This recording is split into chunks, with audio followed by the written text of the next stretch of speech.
me to talk a little bit, and I'm going to talk about this diagram in a minute, but to have a chance to chat with you and then to have some dialogue. You heard in Raven's introduction that I've written a few books, but two of them in particular, Why Are All the Black Kids Sitting Together in the Cafeteria and Other Conversations About Race, and the other, Can We Talk About Race, and Other Conversations in an Era of School Resegregation. Both have really long titles. But they also both have the word conversation in the title. And that is really relevant to what I hope will take place this evening, which is indeed a conversation.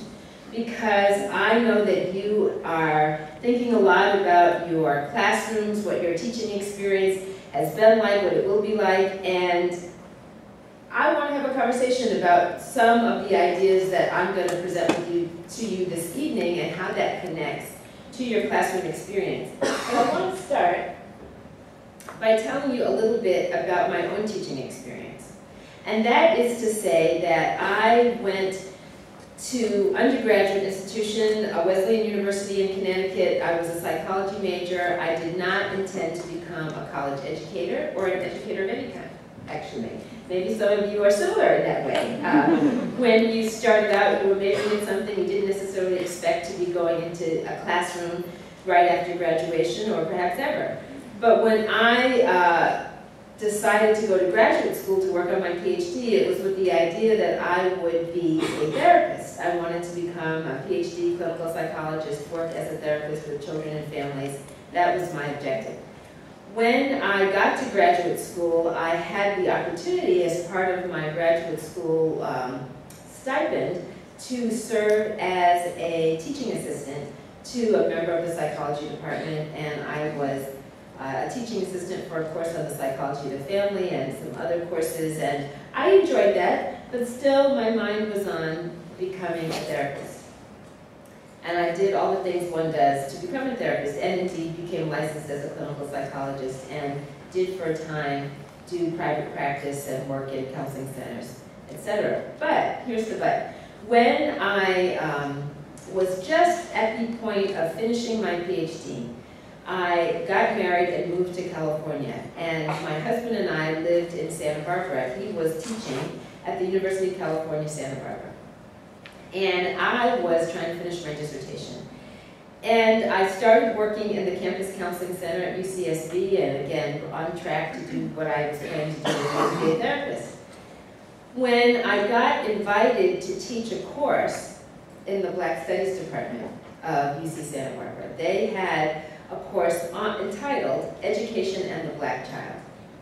And I was not someone who had done any classroom teaching, but my background as a clinical psychologist was focused on children, and my research was on the experiences of African American youth in predominantly white communities, and I figured I could teach that course. And so I did, and actually it went pretty well. But then I got asked to do another course. And that other course was a course called Group Exploration of Racism. And it was very interesting because there were other people in the department, but nobody wanted to teach this class. And I think it had to do with the fact that the group word was in the title.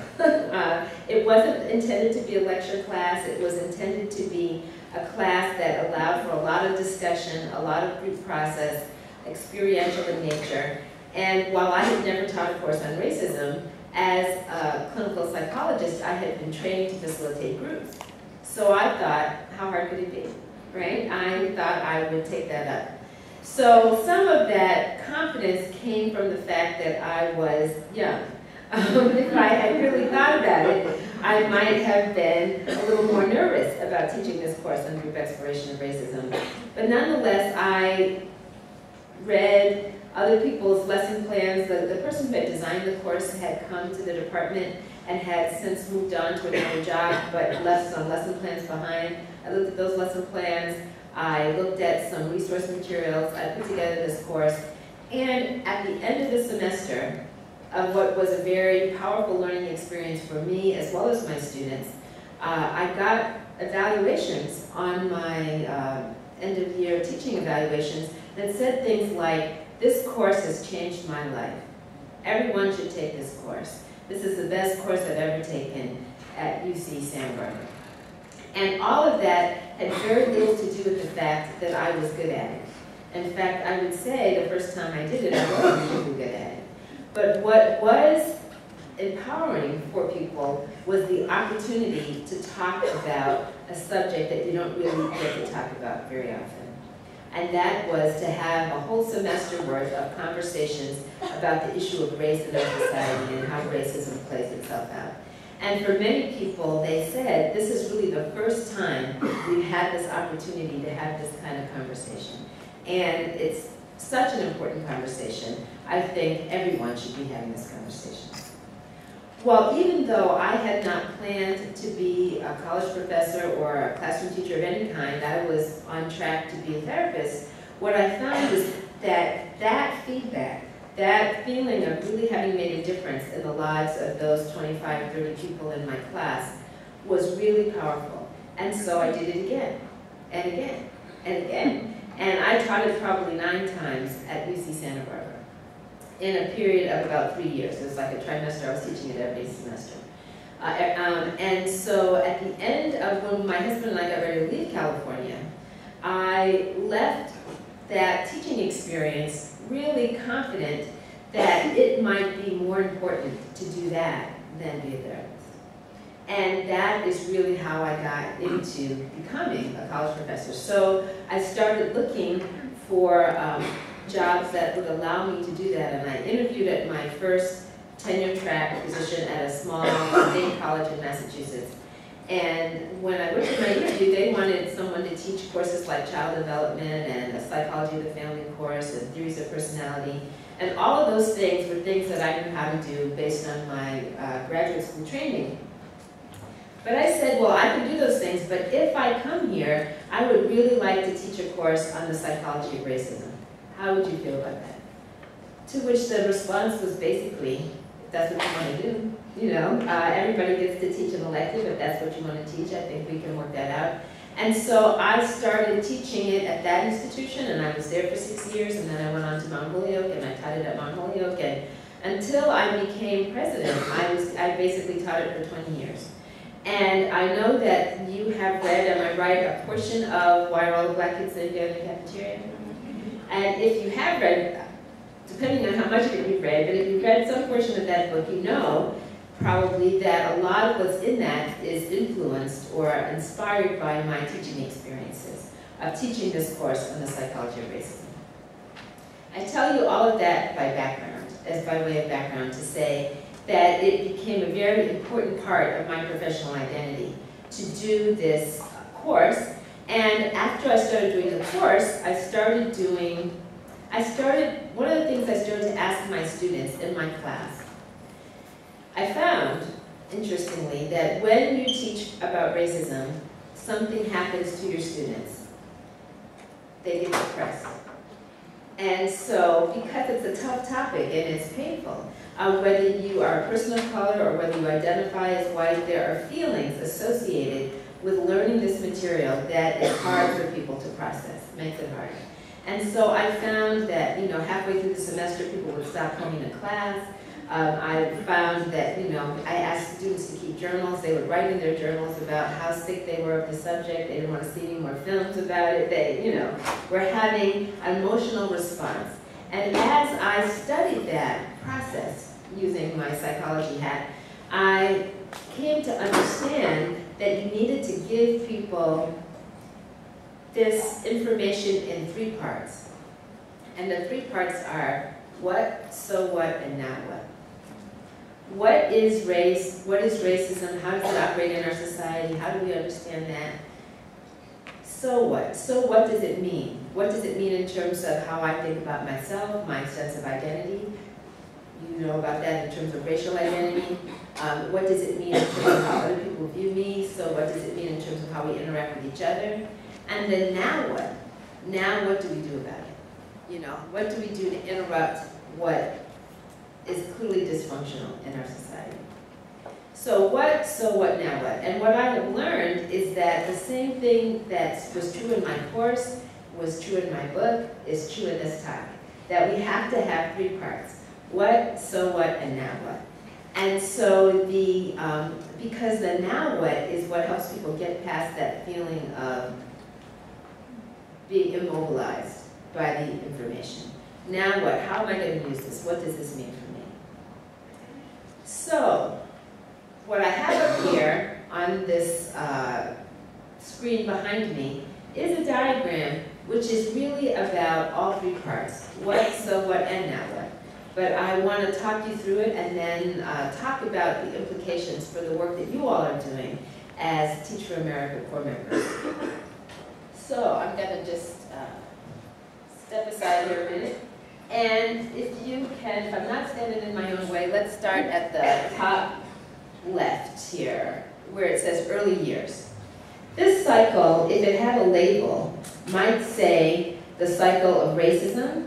It could say the cycle of classism. It could say the cycle of anti-Semitism. It could say the cycle of heterosexism. It could say the cycle of ageism or ableism. You name your ism, and it operates pretty much the same way. In our early years, we get misinformation about people different from ourselves. That we also get misinformation about people like ourselves, right? So being a member of a particular group doesn't necessarily protect you from getting misinformation. But the reality is that misinformation comes to us in a variety of forms. It comes in the form of stereotypes. It comes in the form of biased history, biased information. It also impacts us when information is missing, right? So someone doesn't necessarily have to say, I'll give you an example. When my oldest son was 4, or about 4, he made an observation. We were riding in the car together, and he made an observation that women could not be doctors. No one had ever said that to him. I am indeed myself a doctor. Right? But he made this observation that women could not be doctors. And I said, why would you say that? And he said, because, women are nurses, men are doctors. Well, that was his experience as a 4-year-old. He'd been to the doctor a few times. He'd seen female nurses and he'd seen male doctors. But he didn't come to the doctor with me when I went for my appointments when I had both a female nurse and a female doctor. But because that information was missing, he had drawn certain conclusions, right? So it's not always what people tell you, sometimes it's what's missing that also shapes. Now, obviously, when he said that, I corrected the record and talked about it and made sure that, he could see. Some other doctors talked about, his observation. But we all have been influenced in our early years in this cycle of what I'm going to call socialization here by not only inaccurate information, but also absent information. And when we we all absorb this information, right? We just are taking it in, not because, like my son, just through observation, making sense of the world as we see it, we're taking it in. Sometimes it is being actively promoted. Some of you, I'm not going to ask you to raise hands, but I'm going to ask you to raise hands. Raise your hand if you can think of a piece of misinformation you learned as a child that you now know is inaccurate. Something you now know is inaccurate. Okay. So, somebody give me an example. Yes? Santa Claus. Santa Claus, okay. So, when you were growing up, you thought what about Santa Claus? I thought that he was this big white man in a red suit that came down my chimney and gave me presents. And now you know what? As my parents. Okay. So we all learn things, sometimes actively promoted. That Santa Claus myth is actively promoted by people, right? They tell you Santa Claus is coming. They take you to see Santa Claus. There's a lot of active promotion. We might think about that as relatively harmless, that Santa Claus mythology, but you might also think about stereotypes, for example, not so harmless. The jokes people tell, the comments people make, the images we see on television. How many of you grew up watching The Lion King? There you go. Okay, so if you have read that chapter, did you read the chapter where I talk about Lion King? Yes, some of you, yes. I think it's chapter 3, if I'm not mistaken. It might be chapter 9, I don't remember. But but when I wrote my book and talked about the Lion King as a perpetrator of stereotypes, some of my students got very upset with me. How could you talk about that film we knew, loved, and trusted, you know, that we enjoyed a million times, that we watched on video every day after school? How could you say anything negative about that? But why would I point out the Lion King as a purveyor of stereotypes? Why might someone say that about the Lion King? Scar, the villain, is very a darker line. So the who is good and who is bad is coded by color, right? Scar is just one example, but the bad line, the dark is darker. What else? Yes. The hyenas are voiced by African American actors. The hyenas are voiced by African American actors and Latino too. Actually, Cheech and Chong, if I remember correctly, do some of those voices. Whoopi Goldberg does some others. But the bad people are ethnically identifiable by their voices, right? The hyenas. And what do they tell the little Lion King to avoid? Never go to the place where the hyenas live. Never go to the place where the hyenas live. And when the hyenas get in charge, what happens? Destruction. Things fall apart. You know, so stay out of those neighborhoods, and when the hyenas move in, things fall apart. And it all is racially coded in ways that you can easily pick up if you are a young person, or an older person for that matter. That's just an example. But I am really, the point I really want to make here, without spending more time, though we could, on Disney. The reality is that we are all exposed to stereotypes. And no one says, oh, I'd like to take my children to see some stereotypes today. You know, nobody does that, but it's just part of the popular culture. And it is absorbed, and we're all influenced by it. Whether you are, you know, I'll give you another kid example. When one of my children was about 10, we used to attend, my kids grew up in Western Massachusetts, which is a largely white area, but we used to go to Springfield, Massachusetts, which is an urban community, to attend church. And one Saturday, I took my son with me. We were going to choir practice, and we went to choir practice, and on the way home, we were driving through this urban community, and he saw a young African-American man running down the street. And my son said, why is that guy running? And I said, I don't know. And my son then said, maybe he stole something. I was horrified by that. And I said, why would you say that? And he said, well, you know, there are people who live in cities steal things. I mean, this is a whole set of stereotypes, right? That he absorbed, not from me, certainly I wasn't saying those things, but from watching television, who are the criminals, you know, all of that stuff. So then we had to have a whole long conversation about the fact that, well, let's examine that proposition, right? We come here every week. Have we ever had anything stolen? No. It happened that in my mostly white town of Northampton, when my car was parked in front of the mayor's house, the stereo was stolen out of my car. And so we talked about, where did crime occur? Well, it can occur any place. And, you know, there aren't very many people of color living in that particular place where the car was broken into. And, you know, we had this whole long conversation. But this is to say, we all get it. Nobody is immune to this kind of misinformation and stereotypes and thinking that it's part of our socialization. But what happens is that these, all of this is part of our socialization, but this information gets reinforced by people we like, people we know, love, and trust. You know, it's in our favorite movies. It's, you know, our favorite uncle who tells those jokes at the dinner table. It's lots of places. School being the #1 place. You know, think of a time when you remember some stereotypical information at school. Can you think of one example, at least one? Raise your hand if you thought something. I promise I won't ask you to tell me. Okay, So many of you have thought of those examples, and I bet if I gave you more time, all of you would think of something. And the reality is, it does get reinforced. Sometimes not by what is told, but what's left out.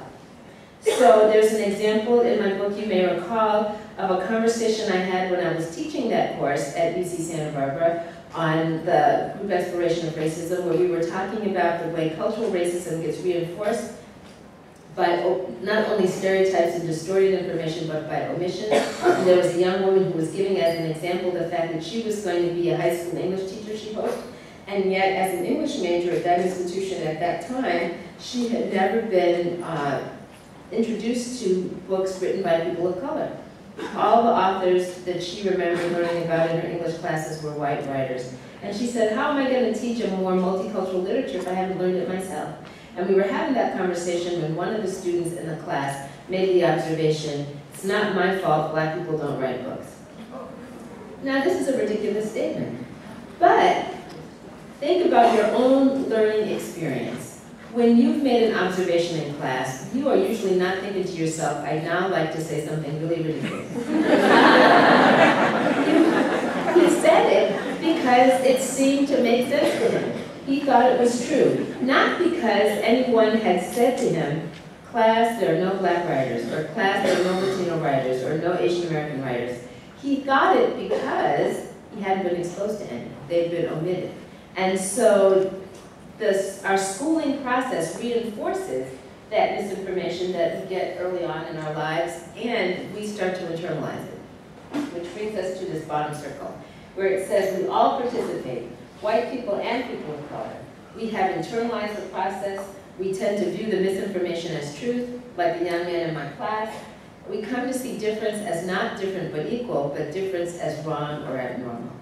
And sometimes we're not even aware that that is our mindset until we find ourselves in a situation where we feel uncomfortable. There's some cognitive dissonance about something we're observing or seeing. An example of, you may remember from Why Are All Black Kids Sitting Together, I think I used this example, was when I was asking students in my psychology of racism class to introduce themselves. I used to always do that at the beginning of the semester, to talk about who they were, where they came from, why they were interested in taking this particular course.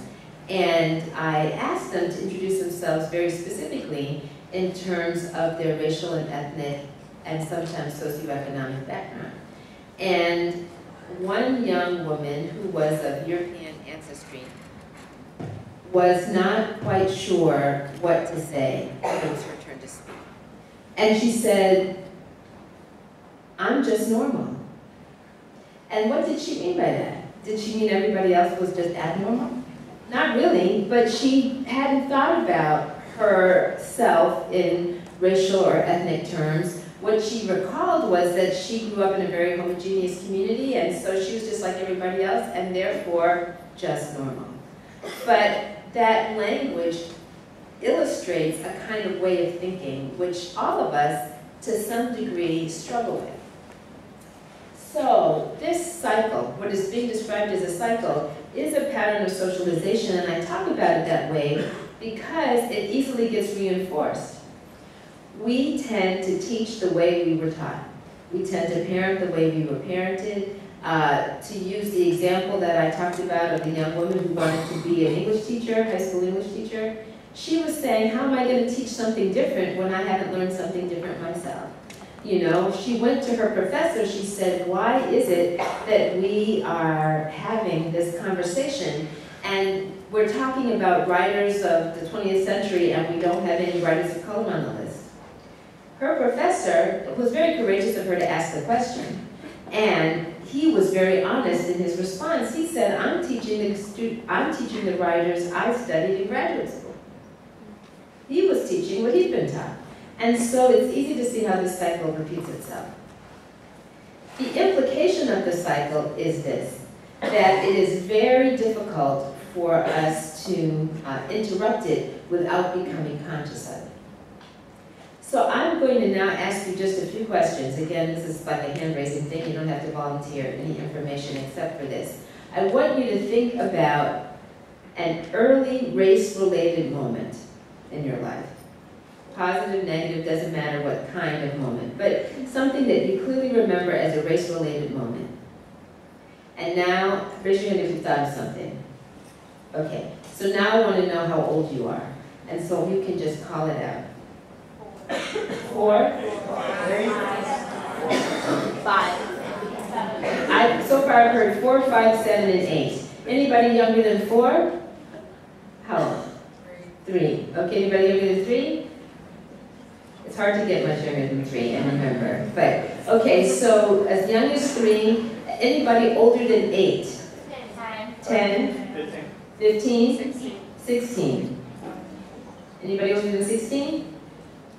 Okay, so we've got a range from 3 to 16. But I bet if we were to ask each of you to write down the age of your earliest memory and we were to graph it, we would find that the biggest cluster would be in the elementary school years, right? Raise your hand if yours is during elementary school. Clearly, that's the majority in here. Okay, so now, think about that incident. Think about what emotion is attached to it. What emotion? Guilt. Confusion, guilt, I heard. Anger, shame, embarrassment, alienation, loneliness, fear, discomfort, hate. I didn't get that one. Shock. Okay.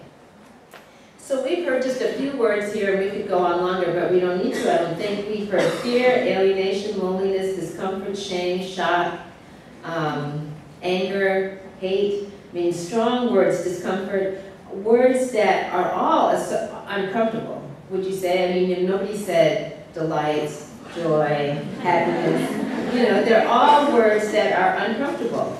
And, last question relative to this. Raise your hand if you told someone about this incident. Okay. Raise your hand if you did not tell someone about this incident. It's kind of evenly divided, and I think there's some people who didn't raise their hands.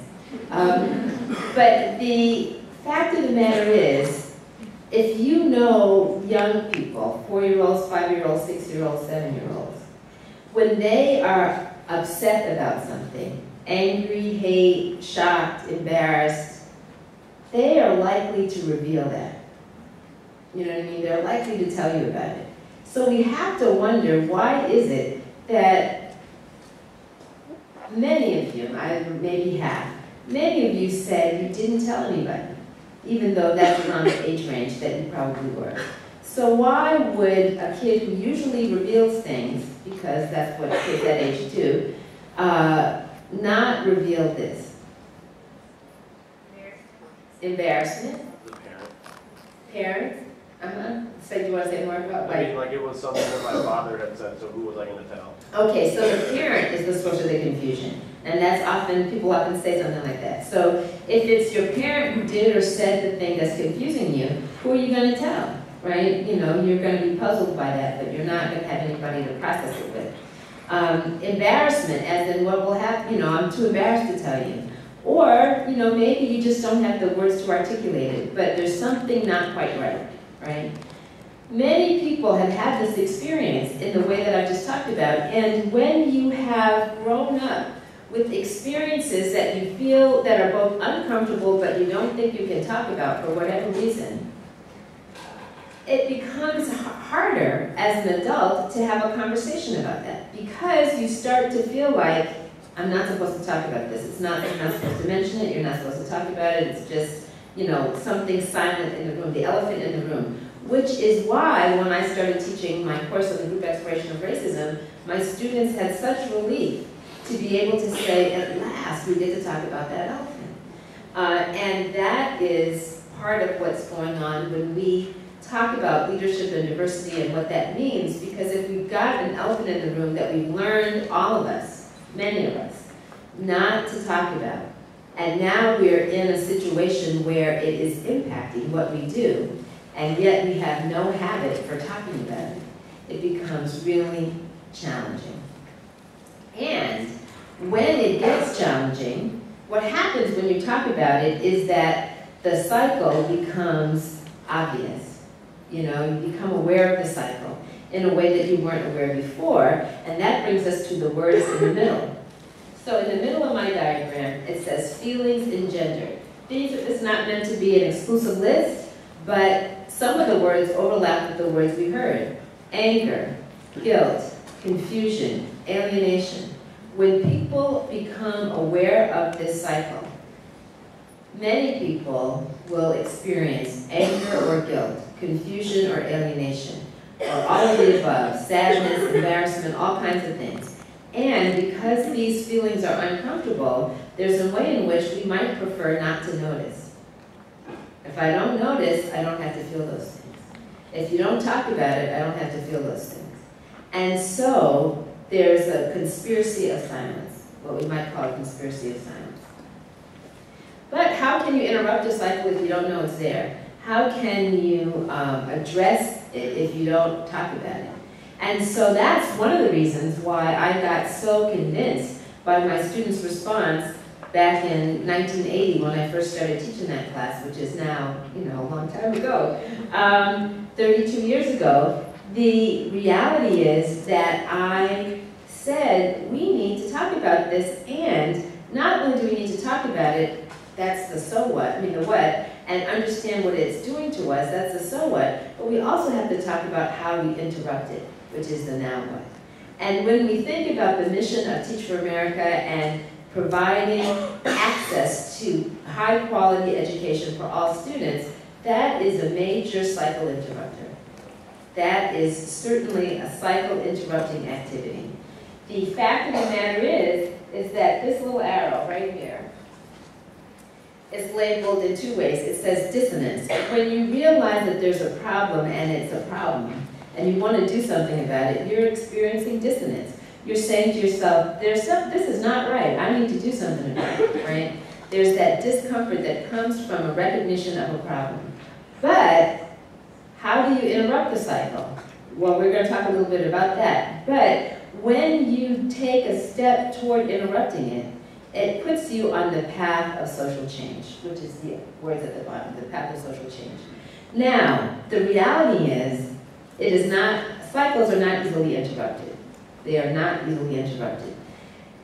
And sometimes when you try to interrupt it, there are people who will say, stop trying that.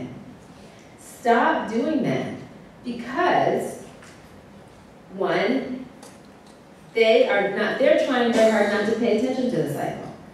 If there's a problem and people are trying to ignore it and you keep saying, hey, we need to pay attention to this, there will be people in your life who will say, stop paying attention. It is making me uncomfortable. Just because you're unhappy doesn't mean you need to make me unhappy. You know, let's not go there. How many of you had that experience of someone saying, stop trying to interrupt that cycle? It is very common. And sometimes, if the pressure builds around you, you may indeed stop.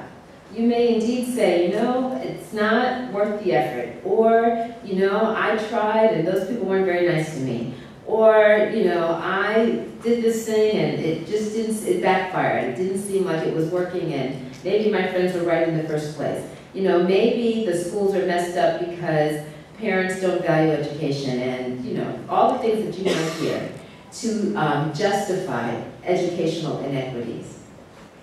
But at the same time, if we know our history, if we understand this cycle and how it's operating, we know that the inequities we see in schools were built into them from the beginning. And that, in fact, they were never designed to educate every student at a high level. And now we find ourselves in a time in our society when we can't afford not to, but we've never figured out how to do it. And when we try, we ultimately find ourselves needing to interrupt not just structural systems of how schools are organized or how teachers get trained or how curriculum gets delivered, but attitudinally, understandings about how we define people in terms of categories, whether that's in terms of race or class or usually both, because there's a lot of overlap. That's what this cycle is about. Now, I am conscious of the fact that you all are doing work that, as I said, ultimately does lead to the interruption of this cycle.